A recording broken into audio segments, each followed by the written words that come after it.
And it's our big story for the day, the fight for Maharashtra only intensifying. And we have our correspondents, in fact, joining us right now. Pankaj Upadhyay live from Matoshri, Brijesh Pandey from the BJP headquarters, Ashar Khan from the Congress headquarters in the capital. The hunt for new partners has been the biggest fallout of the Maharashtra split, and the standoff between the two big alliances exploded with both tie-ups in the state crumbling. After hectic parlays, the BJP calling off its alliance with the Shiv Sena. In less than an hour, the NCP also announced its decision to snap ties with the Congress and fight the Maharashtra Assembly elections alone. And then the Congress went ahead and announced a tie-up with the Samajwadi Party. But the realignment is still not over. Even with just 24 hours left for the filing of nominations, in the 2009 Assembly elections, the Congress, remember, contested in 174 seats, winning 82, while the NCP contested in 114 seats, winning 62 of them. In the 2014 Lok Sabha elections, though the NCP won 4 seats, the Congress finished with just 2. Now, with all parties set to go at it alone in the polls, Raj Thakre's MNS may turn out to be the dark horse. For the BJP, the question is whether the Narendra Modi wave they are banking on will work for them in Maharashtra, while the NCP will be banking on the Congress bearing the brunt of the anti-incumbency factor. Ashar Khan now joining us from the Congress headquarters in the capital. Ashar, we have an idea more or less of what the NCP strategy is going to be. This is going to be Sharad Pawar's last-ditch attempt to sort of make it big in Western Maharashtra and then perhaps, just maybe, have a post-poll alliance with the BJP. But what is the Congress set out to do now in Maharashtra? What is their game plan going to be, considering they're looking at this, as they're looking at the divorce as a fresh of, as a breath of fresh air? Well, there are about 110 new seats in which the Congress has not been contesting elections in the last 2 assembly elections and also in the last 2 Lok Sabha elections. So that is the entire focus where the Congress party would be focusing on. What they are saying is that they will be strengthening the party cadres. The cadres will be enthused, and that is something which they are going to focus very heavily on. What we expect is that the remaining number of seats, barring 8, say total of roughly around 280 odd seats, the Congress will announce. It is already announced about 118 seats. So clearly the Congress looking at enthusing its party cadres, going back to the roots, trying to build the base back, which the Congress says that it had ceded to the NCP in the last 15 years. Ashar Khan, stay with us. Let me quickly cut across to Brijesh Pandey, who's also joining us. Brijesh, we've seen the BJP sort of, they were the ones that came and announced, the breakup, the divorce of this alliance. Now, do we see advantage BJP, considering that yesterday they tried to be the champion for the smaller parties, and it seems to have worked, because now the smaller parties, the smaller allies, are hoping to stick with the BJP, hoping that maybe it's the Narendra Modi wave that will actually help in Maharashtra. But what's the ground reality? Well, the ground reality is that for a change, I mean, the BJP, the story which is emerging out is that the 3 alliance partner also saw to the fact that the BJP is trying its level best to accommodate, but it is Shiv Sena who is going out in public and giving statement that they won't fight a seat less than 151. And even when they went back to 148, the seats which they were willing to give to their allies partner, the smaller allied partners, they were asking them to fight or contest on the Shiv Sena symbol. So many thought that, that the refusal of Shiv Sena to yield even an inch to either BJP or to the smaller allies, it made them absolutely averse to the whole coalition mantra. They thought that that the Mahayuti cannot function function in this particular fashion, and this is the reason that once the breakup was announced, the 3, in fact almost the 4 the alliance partner, the smaller parties, they are now allied with the BJP. And I think, the election in charge of BJP, Rajiv Pratap Rudy, had tweeted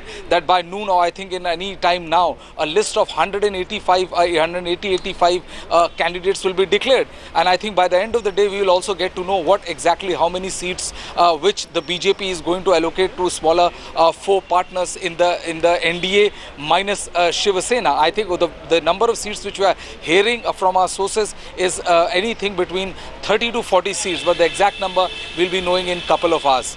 Brijesh, for a moment, let's just actually look at specific leaders now. We've looked at what the reasons might be, the standoff over the seat sharing. Let's look at the specifics right now.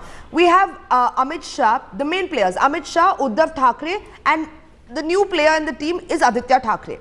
Now, Uddhav is only willing to speak with Amit Shah. So, anytime there was actually meetings within the BJP and the Shiv Sena, Aditya Thackeray was sent to the forefront. Do you think that that might have been a very, very big contributing factor to the divorce, actually, considering that the BJP felt that they didn't need to deal with the child when it came to matters of the state?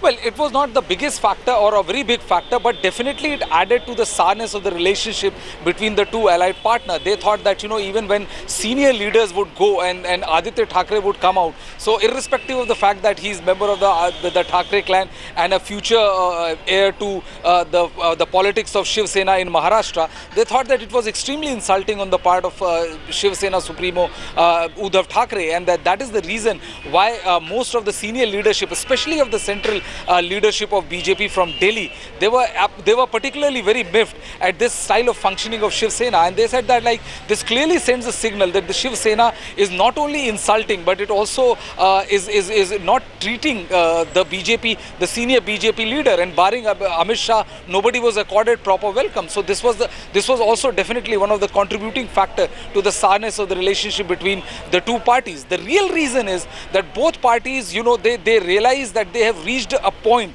where it is a now or never chance for them. Right. And this is the biggest reason. Why? Because Shiv Sena, who's been fighting, who's in kind of in a political oblivion in the last 15 years, and especially after the death of Bala Sahab Thackeray, is being handed over to Uddhav Thackeray, who has not been able to prove his charismatic leadership beyond the point. So with a combination NCP Congress with a baggage of 15 years, he thinks that this is his golden chance to make sure that not only Shiv Sena comes with a larger number of MLA seats than BJP, but also that Shiv Sena gets to get its Chief Minister of Maharashtra back. So they know for sure that this is their time. And the same goes with the BJP, who after May 16 is on a roll and thinks that this is the time when BJP can also get over the tag of being the younger brother and a younger partner, and to assert its superiority vis-a-vis the Sena. So that this is the major factor why both sides are refusing to yield any space to the respective partner, which led to the breakdown. Brijesh Pandey, stay with us. Let's just do a quick recap, because after weeks of hectic parlays, meetings and haggling over the seats,